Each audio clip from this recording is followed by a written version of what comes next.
예, 하나님의 말씀 레위기 11장 44절에서 45절 말씀입니다.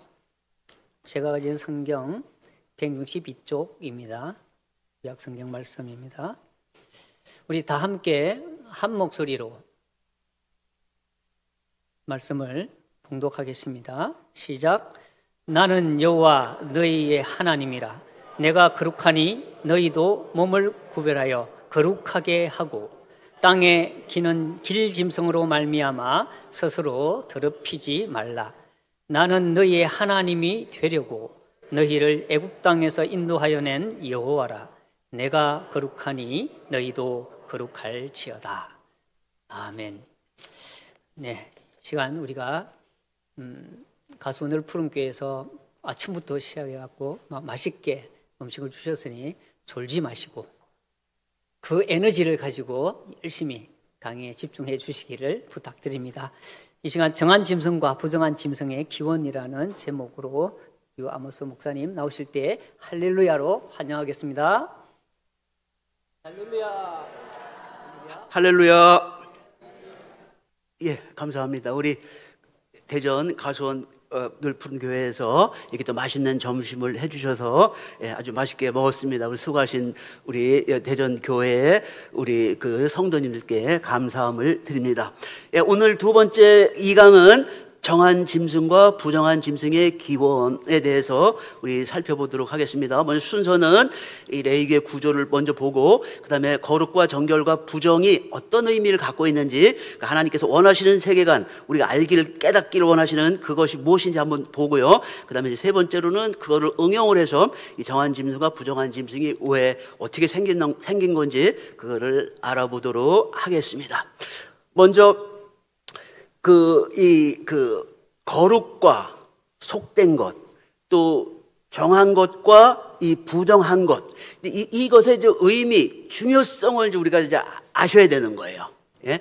제가 보기에는 또 다른 분은 또 다르게 해석할 수도 있겠지만은 제가 보기에는 이 제사법의 핵심, 그 제사의 핵심은 뭐냐면은 바로 거룩과 속됨, 정결과 부정을 분별하는 거죠. 이거를 잘 분별을 해야 뭘 할 수가 있는 겁니까? 하나님의 마음을 알 수 있는 거죠. 다르게 말씀드리면은 하나님의 가치관, 하나님의 세계를 우리가 알아서 하나님이 원하시는 것을 우리가 충족을 시켜드릴 수가 있는 거죠. 하나님은 이거를 원하시는데 우리는 저걸 갖다가 하나님께 드리면은 하나님과 우리 사이에 교통이 제대로 되는 겁니까? 안 되는 거죠. 그죠? 중요한 것은 우리가 하나님의 마음을 아는 거. 그죠? 그것이 우리 신앙의 가장 핵심이 돼야 되지 않나. 우리가 정말 효자라면은 부모의 마음을 알고 그 부모 마음을 기쁘게 해드려야지. 부모를 기쁘게 해드린다는 핑계를 대고 부모님이 싫어하는 것만 골라서 한다면은 효자입니까? 불효자입니까? 그죠? 우리가 그 하나님을 잘 섬기시는 우리가 효자가 되려면은 하나님 마음을 잘 알아야 된다는 거죠. 근데 이제 하나님 마음을 우리가 잘 알려면은 이제 레위기를 알아야 되는데 그 레위기를 아는데 출발점은 뭐냐? 바로 레위기의 구조를 먼저 좀 아셔야 돼요. 그죠? 여러분 레위기를 이제 읽어보시면 아시겠지만은 복잡합니다. 아주 그 설명이 다양할 수밖에 없는데 사람마다. 그러니까 우리가 주석 책들을 봐도 어떤 책도 똑같은 구조를 갖고 있는 책이 없습니다. 예, 그 이유는 뭡니까? 예, 그만큼 다양하게 해석이 된다는 얘기죠.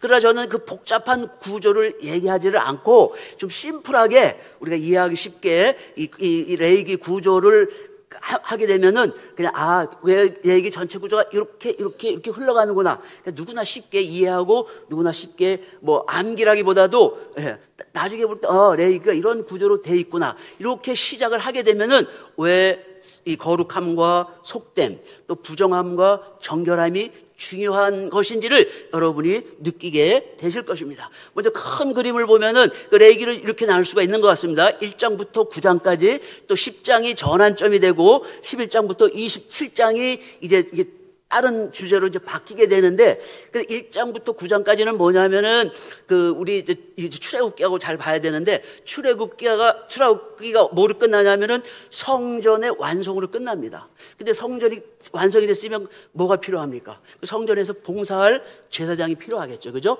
그래서 1장부터 9장까지는 그 제사장을 위임식하는 거, 예. 또 취임식 하는 거, 그거와 관련된 게 1장부터 9장까지 돼 있고요. 근데 그렇게 해서 하나님의 은혜 가운데 잘 맞췄습니다. 근데 문제가 생기는 거죠. 뭐냐? 나답과 아비후가 죽게 됩니다. 그죠? 그 죽음을 계기로 해서 이게 주제가 바뀌는 거예요. 그래서 1장부터 9장까지가 실천적인 주제라면, 제사장을 세우는 그 주제라면은 11장부터 27장까지는 어떻게 됩니까? 이게 이제 신학적인 주제, 철학적인 주제로 바뀌는 거예요. 다시 말씀드리면 부정과 거룩에 관한 주제로 바뀝니다. 그러니까 어떻게 해야 하나님께 올바로 봉사할 수 있는지, 그러니까 제사장이라면은 부정이 뭔지, 또 거룩이 뭔지, 하나님이 뭘 원하시는지를 구별을 할 줄 알아야 되는 거죠. 그죠? 그런 순서로 이렇게 진행이 됐습니다. 그래서 조금만 더 제가 조금 자세히 설명하게 되면은 여러분들이 이게 뭔 구조를 갖고 있는지를 이제 금방 이해를 하실 거예요. 자, 먼저 우리가 이제 그 출애굽기와 이제 모세 오경이 있지 않습니까? 다 모세가 다 쓴 것인데, 이 모세 오경에는 여러 가지 그 5가지 책들이 따로따로 나눠진 게 아니겠죠. 그죠? 모세 오경이라는 이름에서도 알 수 있지만은 쭉 연결이 된 겁니다.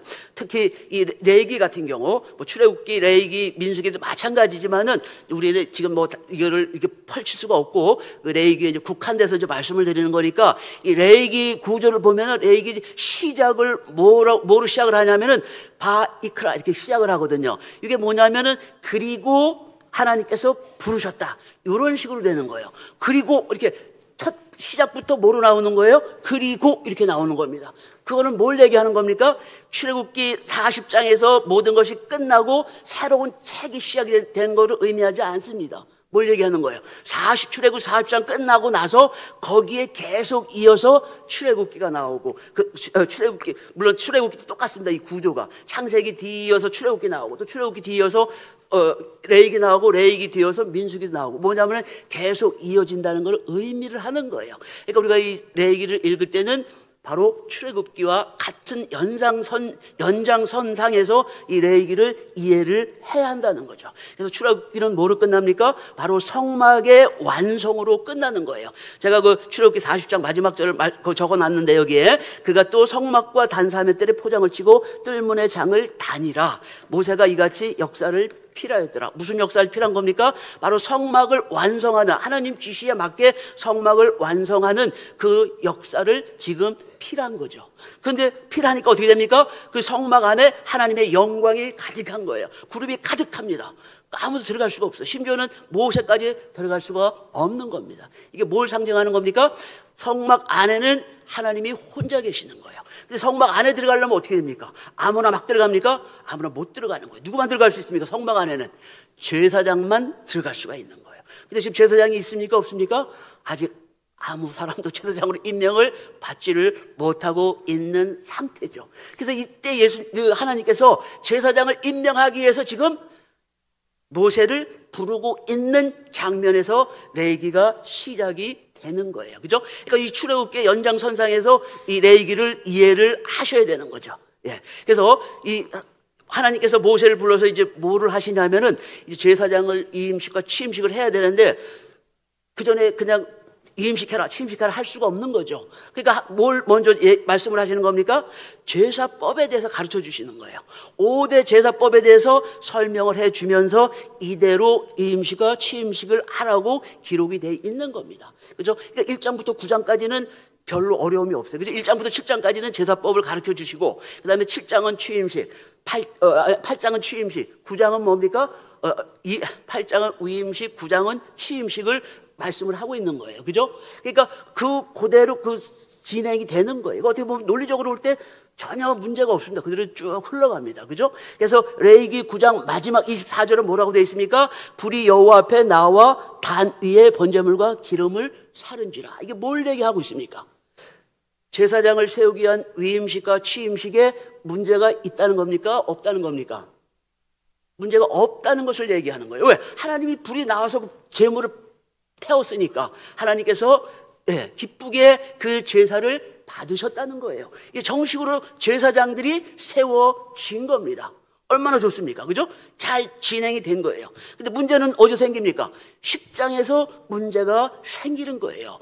왜 생깁니까? 나답과 아비후 때문에 문제가 생기는 거죠. 어떻게 했습니까?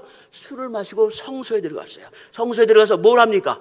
다른 불을 향로에 담아서 제사를 지내는 거예요. 이게 뭘 얘기하는 겁니까? 바로 거룩과 속된 것, 정결과 부정을 잘 구별하지 못하고 자기 임의대로 제사를 지낸 겁니다. 하나님은 거룩하신 분이죠. 이렇게 제사를 지낸 거예요. 그럼 어떻게 합니까?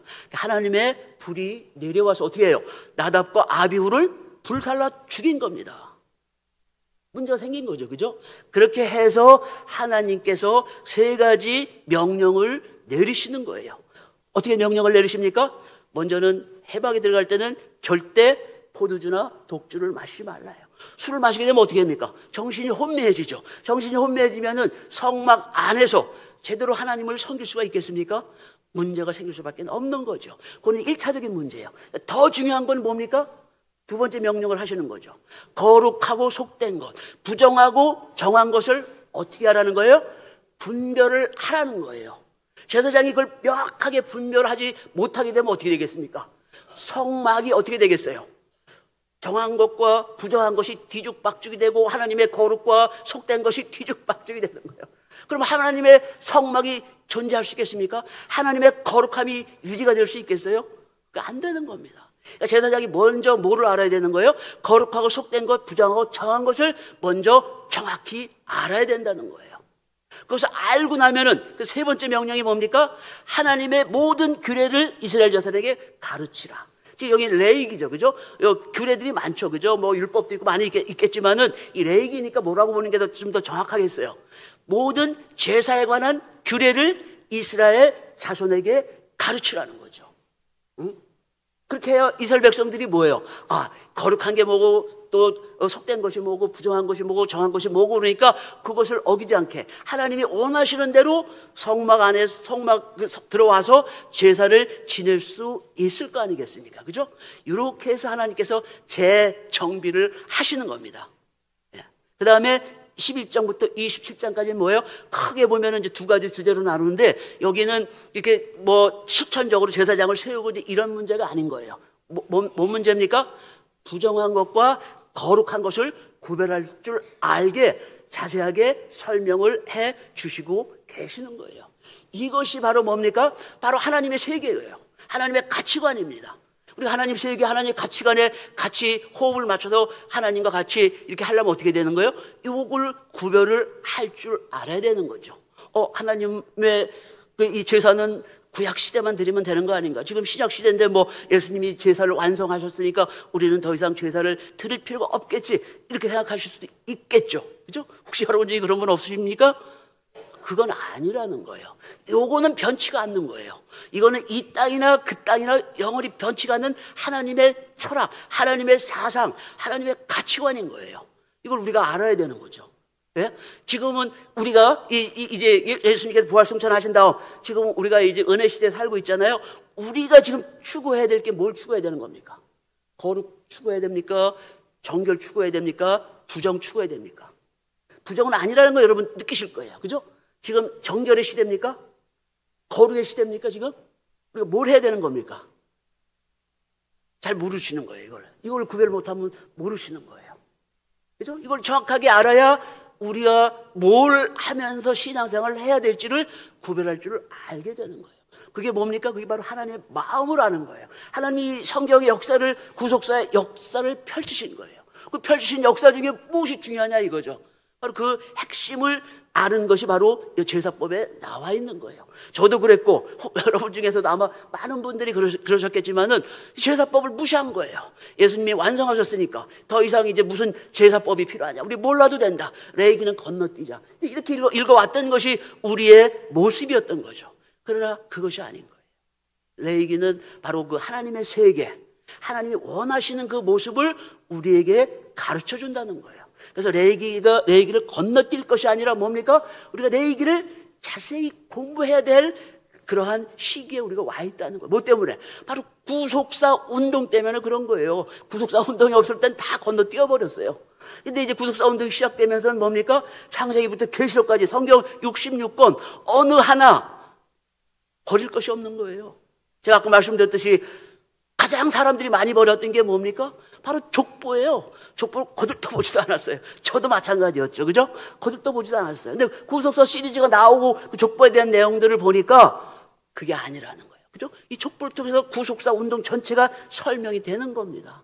바로 그런 거죠. 그래서 우리가 레위기도 이제 다른 눈으로 우리가 봐야 되는 거죠.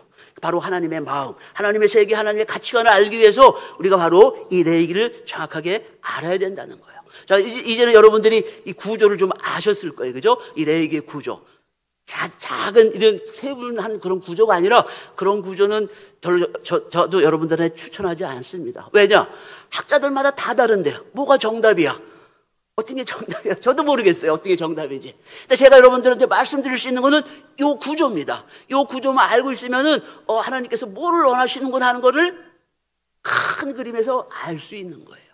그러면 되지 않겠습니까? 그래서 이걸 해가지고 나중에 어떻게 하면 돼요? 여러분들이 더 깊이 공부해가지고 여러분 마음에 맞는, 여러분이 정말 이게 바로 하나님이 원하시는 거였다는 거를 찾아낼 때까지 열심히 연구하셔가지고 또 저한테도 가르쳐 주시고 또 그거를 전 세계 이 구속사 운동을 통해서 선포를 하셔가지고 많은 사람이 알 수 있게끔 그렇게 해주시면은 너무너무 감사한 거죠. 그죠? 이 구조가, 그죠? 1장부터 9장까지는 실천적인 주제, 제사장을 세우는데 초점이 맞춰져 있는 거예요. 근데 10장은 뭡니까? 이게 전환점이에요. 뭐 때문에? 바로 나답과 아비후의 죽음 때문에 이게 바뀌어진 거예요. 그래서 하나님이 원하시는 세계, 11장부터 27장까지 부정에 대해서 정확하게 알아야 되는 거죠. 또 하나님이 원하시는 거룩에 대해서 아셔야 되는 거죠. 그죠? 예, 신해산 언약의 핵심은 뭡니까? 내가 거룩하니 너희도 거룩하라. 그 신해산 언약의 핵심일 뿐만이 아닌 거예요. 자, 지금도 마찬가지예요. 지금 우리가 추구해야 될 게 뭡니까? 다른 게 아니라 거룩함입니다. 거룩함. 왜? 하나님은 거룩하시기 때문에 우리도 뭐예요? 거룩해야 되는 거예요. 이건 신약도 마찬가지입니다. 신약도 마찬가지예요. 그 나라 가도 마찬가지예요. 하나님이 거룩하신데 우리가 부정한 상태로 그 나라 갈 수 있겠습니까? 절대 못 가는 거예요. 그죠? 네. 자, 그래서 이 구조를 이제 머릿속에 이제 갖고 계시고, 자, 그렇다면은 이 거룩과 정결과 이 부정을 조금 세분화시켜서 이제 하는 방법. 이거 시간이 짧아서 이거 자세하게 할 수는 없고, 제가 대신 여기 우리 책자에다가 자세하게 기록을 해 놨습니다. 그러니까 그거는 여러분들이 이제 집에 가셔가지고 제 강의를 한번 들어보시고, 디테일한 거는 그래서 집에서 이제 보충을 해 주시면 될 것 같습니다. 자, 그래서 이렇게 이제 거룩, 정결, 부정을 구별할 줄 알라고 이렇게 하나님께서 이제 명령을 하셨는데, 그러니까 그게 바로 제가 보기에는 그게 바로 이 레위기의 핵심인 거예요. 핵심. 그래서 그걸 계기로 해서 이제 이렇게 모든 게 바뀌어 주듯이, 그죠? 그 태국 마크로 한다면 핵심에 딱 들어가 있는 게 바로 거룩과 속됨과 부정과 정결을 구별하는 거예요. 그게 신앙의 핵심이에요. 그게 하나님 세계의 핵심이 되는 거예요. 그죠? 그걸 잘 알아야 되는 거예요. 그래서 이 거룩은 이 속됨, 속되다는 건 뭐예요? 속세라고 부르기도 하죠. 그래서 이 땅인 거예요. 타락한 이 땅인 거죠. 그래서 이 세상, 성경에 말씀하는 이 세상, 이 바로 이 속된 거죠. 그죠? 근데 이 거룩과 속됨은 완전히 나눠져 있습니다. 합칠 수가 없는 거예요. 하나님의 세계와 이 타락한 세계가 합쳐질 수 있겠습니까? 안 되는 거죠. 그죠? 그리고 이 속된 세상은 뭐로 구성되어 있어요? 두 가지로, 정결과 부정으로 구성이 되어 있는 거예요. 원래는 타락한 이 세상은 뭐? 전부 다 부정한 세계였죠. 뱀의 영향으로, 사단의 영향으로 전부 다 부정하게, 하나님 눈에 전부 다 부정하게 바뀌어 있었던 거예요. 근데 그것을 어떻게 한 겁니까? 하나님께서 이스라엘 민족을 선택을 해서 정결하게 만들고, 또 정결하게 만든 다음 뭘 하시려고 하는 거예요? 거룩하게 만들려고 하시는 거죠. 그러니까 하나님의 궁극적인 목적은 뭐예요? 거룩한 거. 하나님이 창조한 이 세계는 뭐예요? 거룩한 세계입니다. 그죠? 그러니까 하나님이 하루 6일 창조할 동안에 매 창조할 때마다 하나님 뭐라고 말씀하세요? 보기에 좋았더라. 하나님 보시기에 좋았는데 그게 부정한 세계일까요? 그렇지 않은 거예요. 근데 어떻게 부정한 세계가 됐습니까? 아담 타락 이후로 죄가 이 땅에 들어오고 죄가 들어와서 뭐가 생기는 겁니까? 죽음이 생기는 거예요. 그러니까 죽음이 접하게 되는 건 뭐예요? 전부 다 부정하게 되는 거예요. 죄와 부정은 하나님이 원하는 창조 세계의 목적이 아닌 거예요. 누구 때문에 들어왔습니까? 뱀 때문에 들어온 거예요. 아담이 거기에 속아서 이 부정한 세계를 만든 거죠. 그래서 하나님은 그 세계를 다시 극복하기 위해서 뭐를 하는 겁니까? 부정한 세계를 정결하게 만들고. 그죠? 그래서 이스라엘 민족을 선택을 하신 거예요. 뭐로 선택을 하신 겁니까? 제사장 나라로 만들기. 제사장 나라가 되려면 어떻게 돼요? 이스라엘이 전부 다 거룩하게 돼야 되는 거예요. 근데 거룩합니까? 거룩하지 못한 거예요. 그래서 먼저 누구를 거룩하게 만들었습니까? 제사장을 먼저 거룩하게 만들었습니다. 그래서 거룩한 제사장을 통해서 이스라엘 백성들도 먼저는 정결하게 만들고, 정결한 상태가 돼야 거룩함으로 갈 수 있는 거예요. 부정한 상태에서는 절대 거룩함으로 갈 수가 없는 게 하나님의 법칙입니다. 그래서 이스라엘 백성들을 정결하게 만들고, 성경에 보면은 그렇게 기록이 되어 있죠. 뭐예요? 홍해를 건널 때, 또 구름 기둥이 이렇게 할 때 그 밑을 이스라엘 백성 지나갔잖아요. 그걸 뭐라고 그럽니까? 그걸 세례라고 하는 거예요. 그 세례를 받을 때 이스라엘 백성들이 어떻게 되는 겁니까? 정결하게 되는 거예요. 이렇게 해서 정결한 이스라엘 민족을 만들었던 거죠. 정결한 이스라엘 민족을 만들었으면 이스라엘 백성들이 이제 뭘 해야 되는 거예요? 거룩한 삶을 살아야 되는 거예요. 이스라엘 백성들이 거룩한 삶을 살았습니까? 살지를 못하고 오히려 뭐예요? 정결마저도 유지를 못하고 다시 부정한 세계로 뺏겨버린 거죠. 이게 현실인 거죠, 이게. 자, 그래서 요거를 좀 복잡하지만은 그래도 간단하게 보려고 내가 5가지 법칙으로 이제 만들었는데, 이 5가지 법칙을 이제 보게 되면은 먼저 첫 번째 원칙은 거룩하지 않은 것은 속된 것이다. 또 뒤집어 말하면은 속된 것은 거룩하지 않은 것이다. 그래서 거룩과 속된 것 사이에는요, 회색지대가 없는 거예요. 하나님과 스스로 존재하는 자이신 하나님은 그 존재 자체가 거룩하신 거예요. 구별이 딱 되는 거예요. 그죠? 그리고 하나님에게 소유된 것, 하나님의 소유물들은 뭐예요? 전부 다 거룩한 거예요. 그러니까 하나님 처음 이 천지를 창조하실 때는 뭐예요? 전부 다 하나님 거였어요. 전부 다 어떤 겁니까? 거룩한 세계였던 거예요. 창조된 세계는. 그죠? 타락으로 인해서 죄가 들어오고 부정이 들어오고, 그러므로 해가지고 속된 것이 부정한 세계가 되어 버렸던 것이죠. 그래서 이 타락한 인간이 사는 이 세계는 뭐예요? 하나님과 분리된 세계예요. 속된 세계, 부정한 세계가 돼 있는 거죠. 이걸 혼돈하시면 안 되는 거예요. 그죠? 거룩한 세계와 이 속된 세계. 그러니까 이 속된 세계는 하나님의 목적이 아닙니다. 다시 타락 전의 세계로 다시 회복하는 거. 이곳이 바로 하나님이 원하시는 구속사 운동인 거예요. 그 세계가 딱 하는 거예요. 모든 피조 세계를 다시 창조 세계, 타락 전의 세계로 다시 회복하시기를 원하시는 거죠. 두 번째, 정결한 것을 성별하면은 거룩한 것이 된다. 제가 아까 말씀드렸죠. 부정한 것은 뭐예요? 거룩한 것이 될 수가 없는 것이에요. 정결한 것이, 부정한 것은 정결한 것이 돼야 되는데, 하나님께서는 아담이 타락할 때 이 세계를 버리신 게 아니죠. 만약에 하나님이, 우리도 그렇죠. 자식을 낳아서 자식을 버리면은 또 참된 부모라고 그래 칭찬할 수 있어요? 안 되는 거죠. 그죠? 자식이 그냥 말썽을 피우고 정말 망나니 짓을 하고 해도 어떻게 됩니까? 부모된 도리로서. 그죠?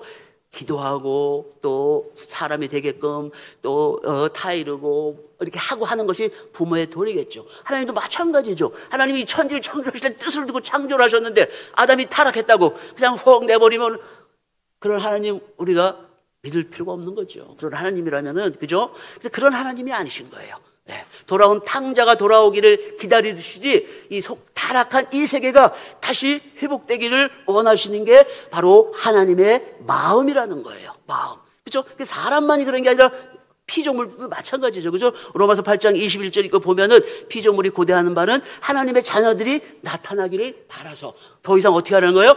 썩어짐의 종로로 해서 해방되기를 원하는 게 바로 이 피조물 세계라 이거죠. 그러니까 타락 전의 세계를 다시 회복하는 것을 원하는 거죠. 그렇게 하려면 어떻게 됩니까?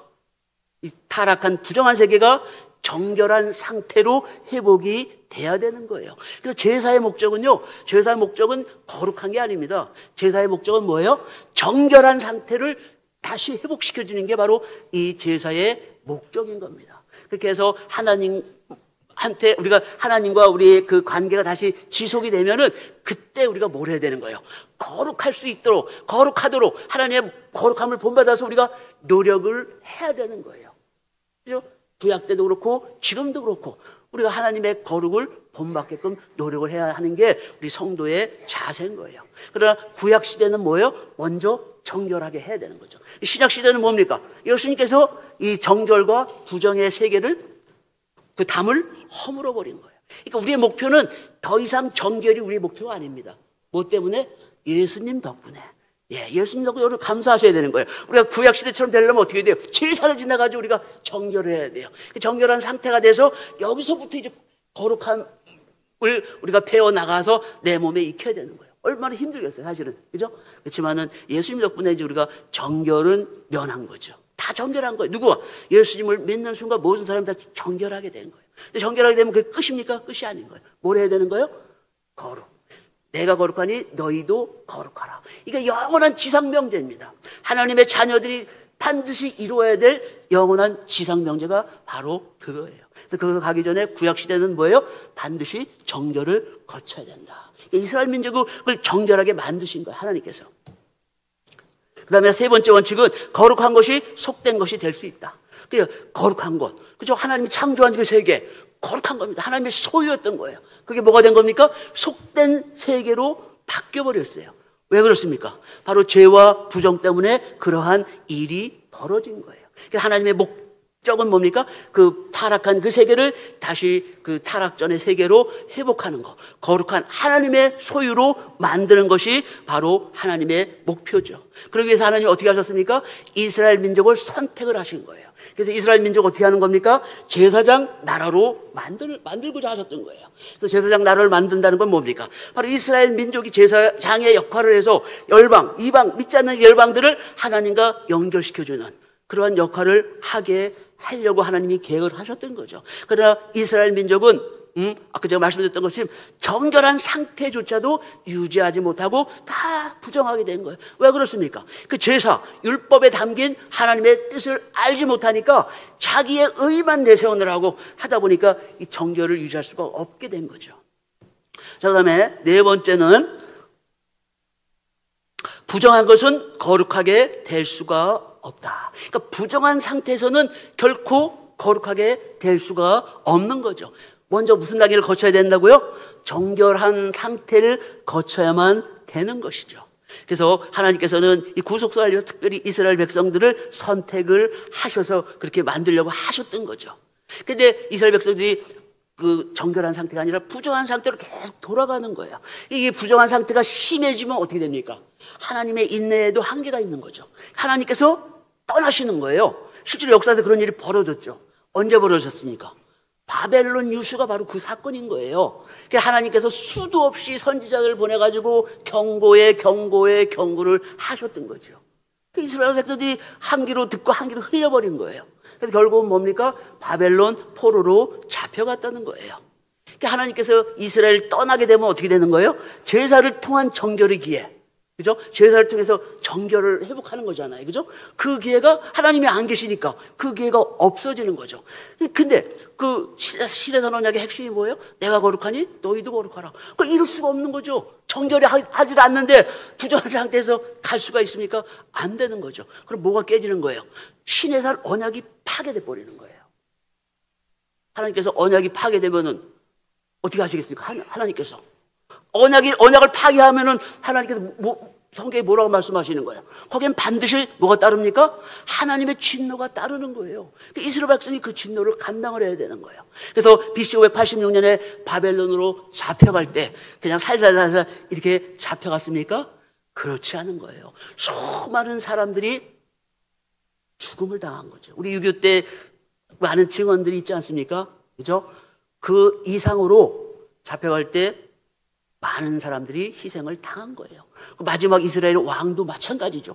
자기가 보는 앞에 자식들을 다 죽이는 거예요. 엄청 잔인하죠.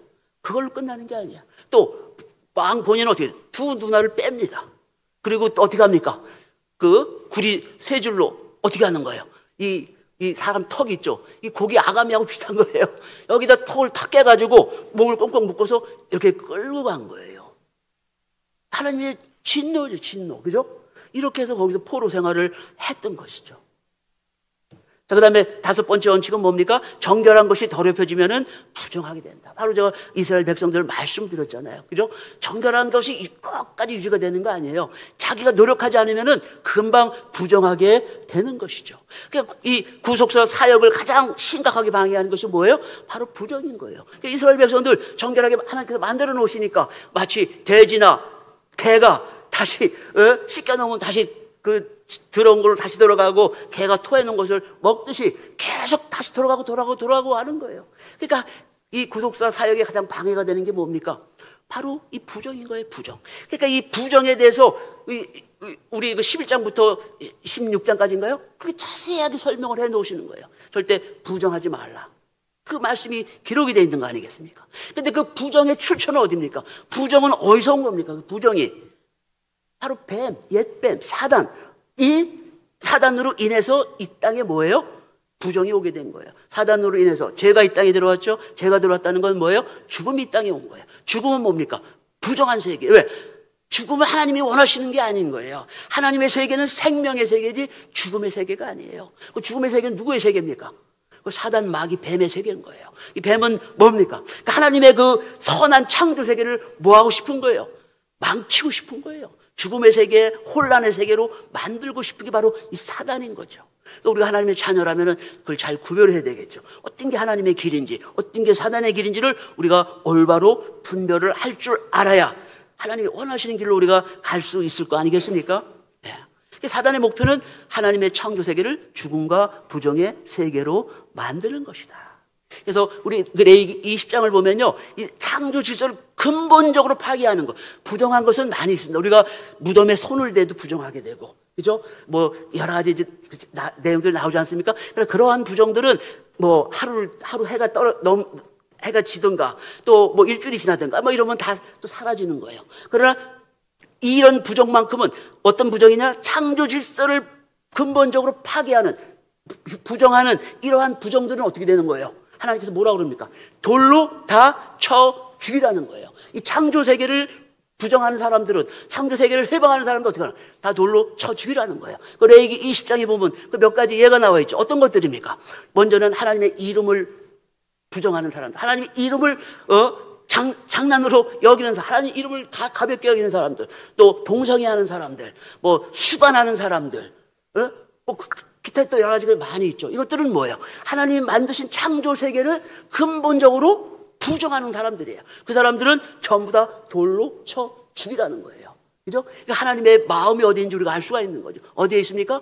바로 그 창조 세계, 아름다운 창조 세계, 선한 그 창조 세계를 다시 회복하기를 원하시는 게 바로 이 구속사의 사실은 핵심이라는 거예요. 그죠? 예. 자, 이렇게 해서 이제 우리가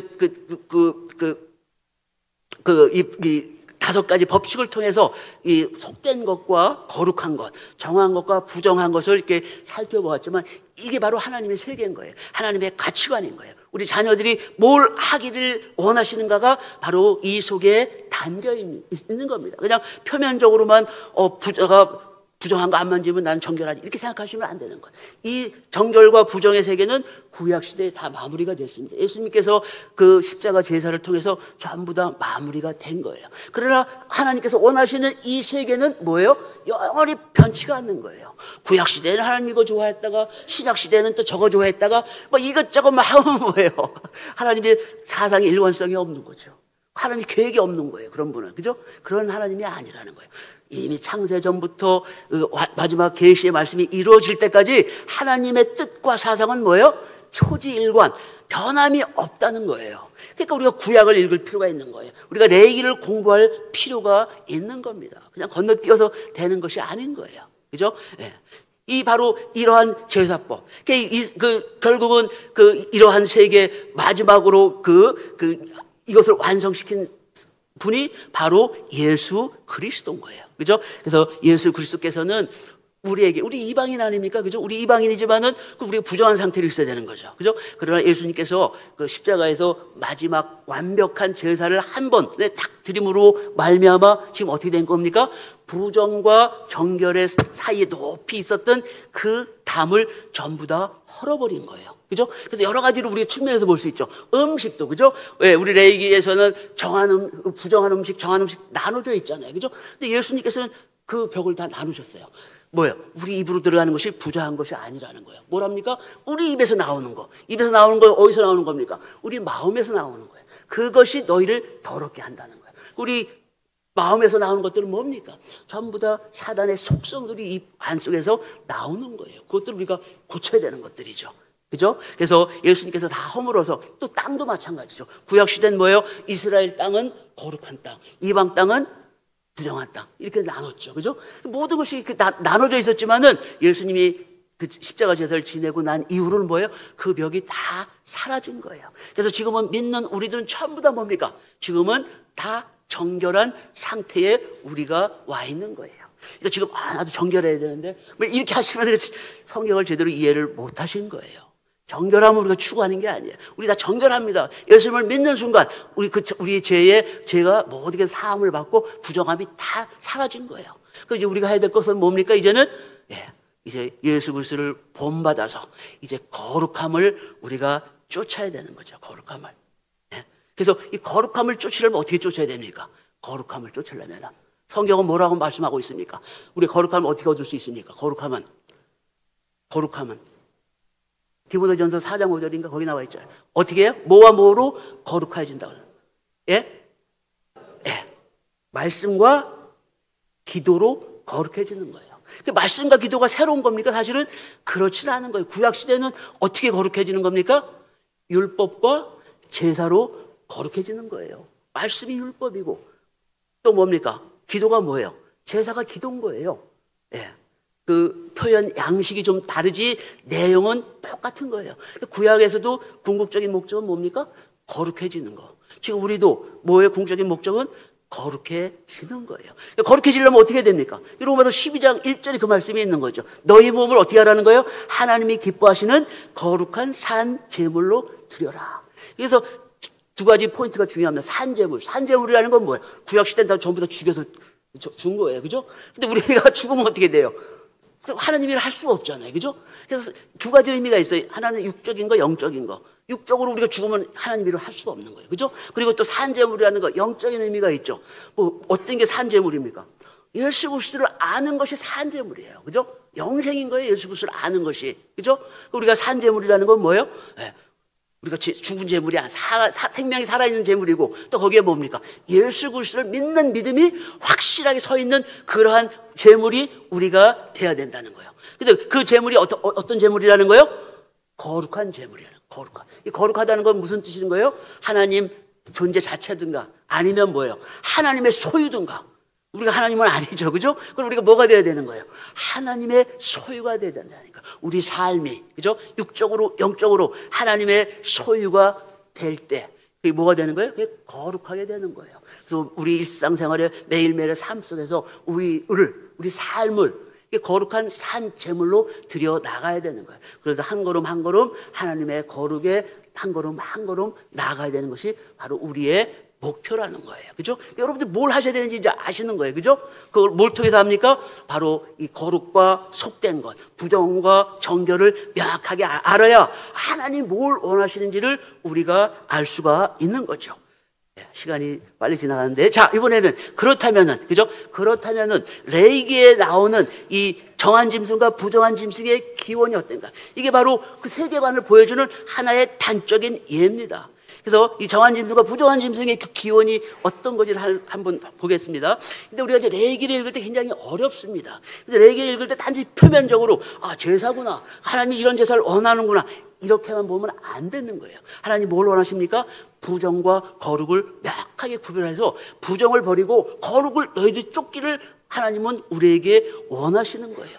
그러니까 그러다 보니까 어떻게 됩니까? 이 레위기를 읽다 보면은 굉장히 많은 표면만 봐서는 안 되는 거예요. 거기에 나오는 상징성, 이것이 뭐를 얘기하는지를 우리가 알아야 되는 거예요. 그 단적인 예가 뭡니까? 레위기 17장 11절에 있는 피인 거예요. 피. 만약에 이 구절이 없다면 도대체 하나님은 왜 우리에게 그냥 피 제사를 이렇게 드리라고 그러고 막 이렇게 할까, 이런 궁금증이 생길 수밖에 없는 거예요. 그죠? 이 제사의 핵심은 뭐예요? 바로 피를 드려야 되는 거예요. 왜?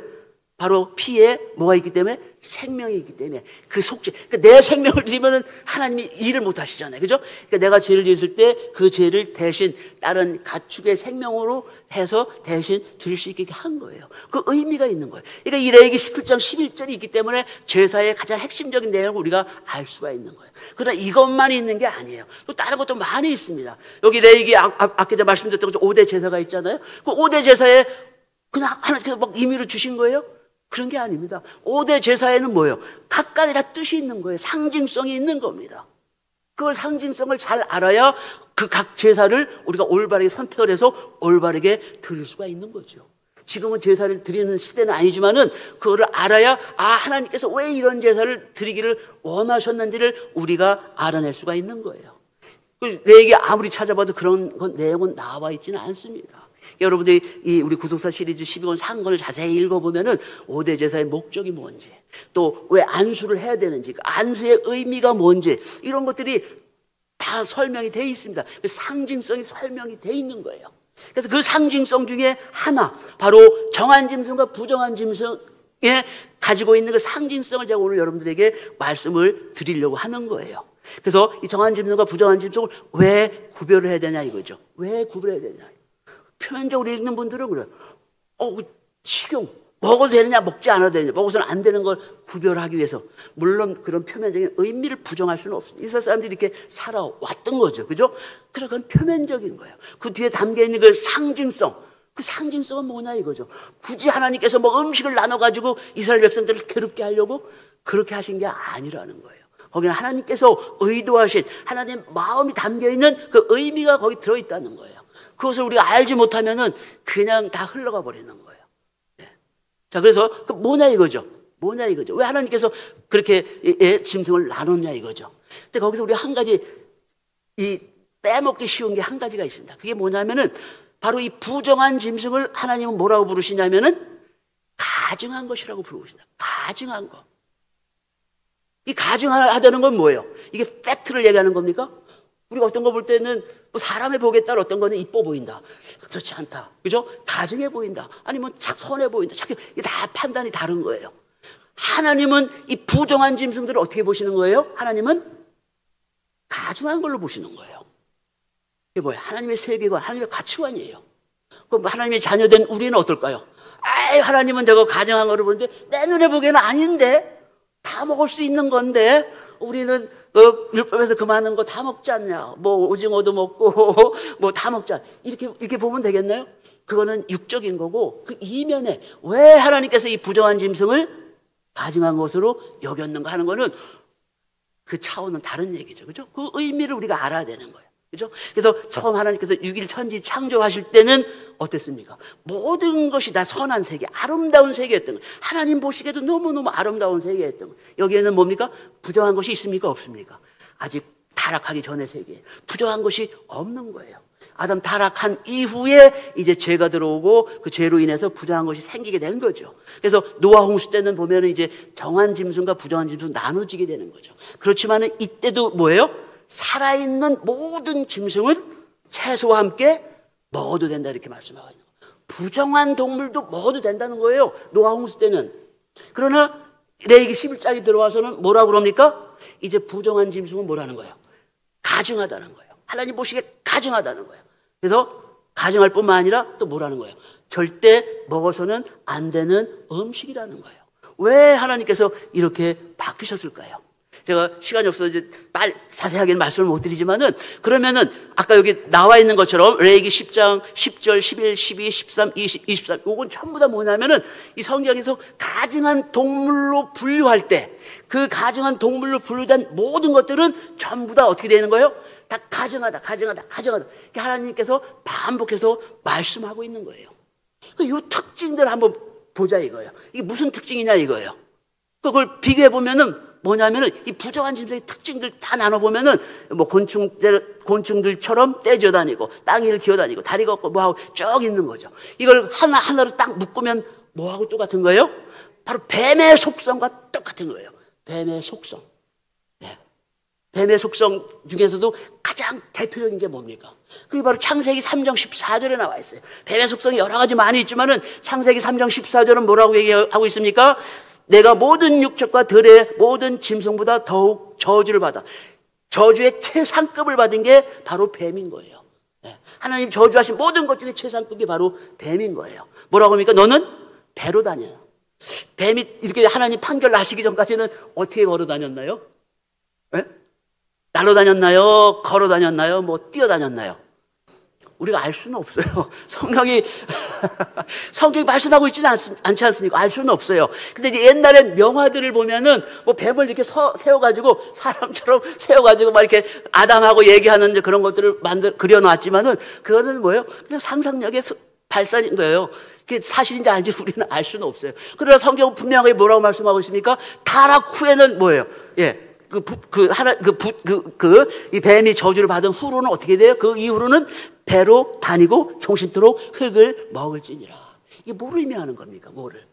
이면에 담겨 있는 말은 바로 물질주의, 세속주의인 거죠. 철저한 물질주의, 철저한 세속주의의 원조가 누굽니까? 그거를 지배하는 자가 누굽니까? 바로 사단, 마귀라는 거예요. 그죠? 그러니까 하나님께서 부정하게 여기시는 거, 하나님께서 가증하게 여기시는 거 뭐라는 거예요? 바로 뱀의 속성을 가지고 있는 것들이라는 거예요. 그게 바로 부정하다는 거예요. 예. 그래서 우리 레위기 11장 41절부터 47절까지를 보면요, 이게 이제 아까 제가 말씀드렸던 것처럼 부정한 것들 쭉 나열하고 나서 다시 한번 결론을 다시 한번 말씀하고 있는 거예요. 그래서 41절부터 47절까지가 바로 그 부정에 대한 결론인 거예요. 부정한 짐승과 정한 짐승, 먹어도 되는 것과 먹지 않아도 되는 것, 가정하고 가정하지 않은 것의 결론이 바로 이거예요. 41, 42, 43 쭉 이거 보면은 이 뱀의 속성, 가장 핵심적인 하나님께서 저주하신 그 속성이 여기에 절절마다 다 나오는 거예요. 그러니까 하나님께서 반복하고 또 반복하시는 거예요. 땅에 기어다니는 모든 기는 것, 땅에 기어다니는 모든 기는 것. 42절, 43절, 기는 바 기어다니는 것. 44절, 땅에 기는 바 기어다니는 것. 전부 다. 46절, 땅에 기는 모든 기어다니는 모든 것. 이것들이 다 뭘 얘기하는 거예요? 뱀의 속성을 얘기하는 겁니다. 부정한 짐승의 그 속성을 뭐라는 거예요? 바로 뱀의 속성을 닮은 것들이라는 거예요. 여러분, 뱀이 하나님 보시기에 가증할까요? 안 할까요? 사단이 하나님 보시기에 가증하기 짝이 없겠죠. 왜 그렇습니까? 하나님이 만든 세계를 훼손한 게 누굽니까? 뱀이죠. 뱀의 그 계교를 아담과 하와가 지혜롭게 잘 극복을 했어야 되는데 극복하지 못한 하와와 아담도 뭐예요? 그로 인해서 벌을 받지 않습니까? 하와는 잉태하는 고통, 아담은 뭐예요? 이마에 땀이 흘러야 먹고 사는 고통, 그것을 받지 않았습니까? 그래서 근본적으로 뭐예요?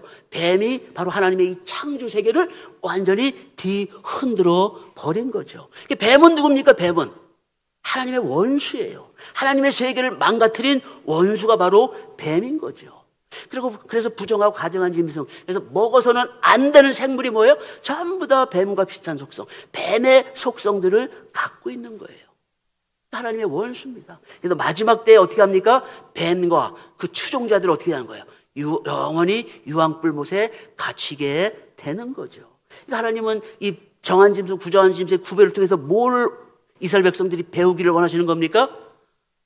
뱀의 속성을 지닌 짐승을 가증히 여기고 또 식용을 그 마음으로 해서 먹게 하면 얼마나 좋습니까? 이스라엘 여러분 가보신지 모르지만 옛날 고대에 그렇게 풍요롭게 사는 사회가 아닙니다. 굉장히 어렵게 사는 사회예요. 힘들게 사는 사회입니다. 거기에 음식마저도 이렇게 또 나눠 놓는 거예요. 아무 음식이나 먹을 수 없어요. 우리는 어떻습니까? 아무거나 다 먹을 수가 있어요. 그죠? 자기만 징그럽지 않으면은 다 먹을 수가 있어요. 중국 같은데, 유튜브 같은데 보면 뭐예요? 별의별 걸 다 먹습니다. 그죠? 그러면 부족한 식량난이 어느 정도 완화될 거 아니에요. 하나님은 그렇게 하지 않으셨습니다. 어떻게 했습니까? 너희들은 절대 뱀의 속성을 닮은 이 부정한 짐승들을 먹어서는 안 된다. 대신 뭘 먹으라는 거예요? 정한 짐승. 그 정한 짐승들의 특징은 뭐예요? 전부 하나님의 속성들을 닮은 거예요. 그죠? 굽이 있고 대세김질하고 이러는 것들. 그죠? 대세김질하는 거. 우리가 말씀을 한 번 들으면 다 합니까? 아닌 거예요. 어떻게 해야 돼요? 자꾸 되새기면서 말씀을 정말 내 것으로 만들 때까지 자꾸 되새김질을 해야 되는 거예요. 굽이 갈라졌습니다. 굽이 갈라진 건 뭐예요? 이 거룩한 세계와 속된 세계, 이런 걸 명확하게 나눠서 어떤 걸 갈 거냐 이거죠. 우리 신앙인들은 양다리를 걸치는 신앙은 안 되는 거예요. 너희들이 미지근하면 안 된다는 거예요. 차든지 뜨겁든지 둘 중에 하나를 가야지. 양다리 걸치는 이스라엘 백성들이 양다리를 걸쳤던 거예요. 그런 믿음을 가져서는 안 된다는 거죠. 그죠? 이걸 놓고 볼 때 우리가 하나님 마음, 하나님의 뜻을 이어받는다는 건 뭐예요? 음식부터 하나님께서 이렇게 가려서 부정한 것과 정한 것을 나눈데 바로 그러한 의미가 담겨 있다는 겁니다. 자, 그래서 결론적으로 말씀을 드리면은 이 거룩과 속됨, 정함과 부정함을 분별할 줄 알아야 한다. 알아야겠습니까? 몰라도 되겠습니까? 우리가 신약 시대, 예수님 이후 시대를 사는데 예수님께서 제사를 완성했으니까 이제 더 이상 그거 몰라도 되지. 우리 제사 지내는 것도 아니니까. 그게 아닌 거예요. 하나님의 그 가치관, 하나님의 세계는 뭐예요? 창세전부터 지금까지, 또 새 하늘과 새 땅이 이루어질 그때까지 뭐예요? 변함이 없이 계속 가는 거예요. 우리가 가야 할 길은 뭡니까? 거룩한 곳으로 가야 되는 거예요. 그게 우리에게 주어진 길입니다. 네. 그리고 우리가 경계해야 될 건 뭐예요? 바로 뱀의 속성을 닮아서는 안 된다는 거예요. 그 교훈을 주기 위해서 하나님께서 이렇게 제사법을 통해서 부정과 거룩을 알려주신 것이죠. 그래서 뱀의 속성이 뭡니까? 마태복음 15장 18절 19절에 보면은 너희 입으로 들어가는 것이 부정한 것이 아니라 너희 입에서 나오는 것이 부정한 것이다. 왜? 너희 입에서 나오는 건 어디서 나오니까? 너희 마음속에서, 너희 타락한 부패한 그 마음속에서 나오는 거라는 거예요. 마음속에서 뭐가 나옵니까? 악한 생각. 이 악한 생각 누구 생각이에요? 뱀의 생각이에요. 하나님께서 그 아름답게 창조하신 그 세계를 어떻게 뱀이 때려 부수려고 그러는 거예요. 죽음의 세계로 만들려고. 선합니까? 악합니까? 악하기 짝이 없는 생각이죠. 살인도 마찬가지. 죽음이 들어오게 된 거 아닙니까? 예? 살인, 간음, 음란, 도적질, 거짓 증거, 회방, 이게 전부 다 누구의 속성입니까? 다 뱀의 속성인 거예요. 예수님께서 이렇게 가르쳐 주시는 거예요. 정한 음식, 부정한 음식, 왜 그것을 나눴냐? 바로 이거라는 거예요. 예수님께서 이제 그 의미, 참된 의미를 우리에게 가르쳐 주시고 있는 것이죠. 그죠? 그래서 뱀이 해방한 그 창조 세계를 다시 회복하기 위하여 하나님께서는 제사법을 주셨지만은 이스라엘 백성들은 뭐예요? 제사에 담긴 하나님의 마음을 모르고 부정한 제물을 드리는 죄를 범한 거예요. 그 자세하게 나온 게 어디입니까? 말라기 1장 6절부터 14절에 자세하게 나와 있습니다. 그죠? 여러분들이 꼭 이거 한번 읽어보셔야 되는 거예요. 우리 마음이 과연 이 당시에 이 유대인들과 다름이 있느냐 없느냐, 과연 우리가 기도할 때 정말 하나님 받으실 만한 그러한 기도를 우리가 하고 있느냐 아니냐 하는 것을 우리가 한번 생각을 해봐야 되는 거죠. 그죠? 이런 면을 볼 때 그 제사법은 그 구약 시대에 한때 잠깐 하나님께서 주셨던, 그래서 시간이 지나면 없어져야 될 그러한 제사법이 아니라는 거예요. 뭡니까? 우리도 그 제사법에 담겨 있는 하나님의 그 마음을 우리가 올바로 알아야 어떻게 된다는 겁니까? 우리가 하나님이 원하시는 그 신앙생활을 할 수가 있다는 거예요. 결론적으로 어떻게 되는 겁니까? 우리 매일매일의 삶을 어떻게 해야 된다는 거예요? 거룩한 산 제물로 우리를 드려야 된다는 거예요. 그렇죠? 그러한 삶을 우리가 살기를 원하시는 것이 하나님의 마음인 거예요. 그죠? 그래서 여기 계신 모든 분들이 정말 이 성경의 말씀대로, 구약의 다 옛날 말씀이 아니라 하나님의 말씀은 영원한 진리의 말씀이에요. 시대에 따라 있었다 없었다 하는 식이 아니라 영원한 참된 진리인 거예요. 그래서 율법과 제사법이 바로 하나님께서 우리 성도님들이 구약 시대나 신약 시대나 똑같이 가기를 원하시는 그러한 쌍두마차라는 거예요. 그래서 우리 신약 시대에 사는 우리 성도님들은 어떻게 해야 되는 거예요? 말씀과 기도로, 그죠?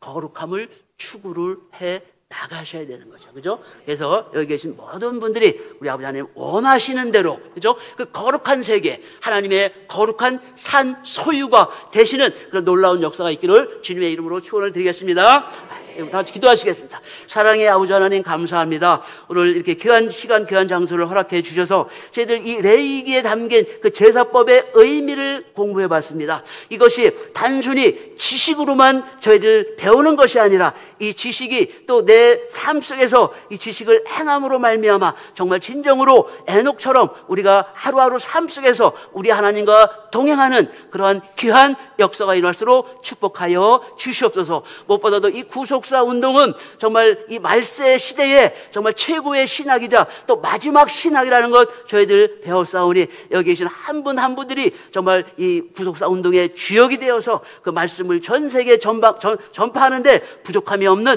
그런 놀라운 우리 말씀의 사역자들이 다 될 수 있도록 축복하여 주시옵소서. 예수 그리스도 이름 높이 받들어 감사하며 기도드렸사옵나이다. 아멘.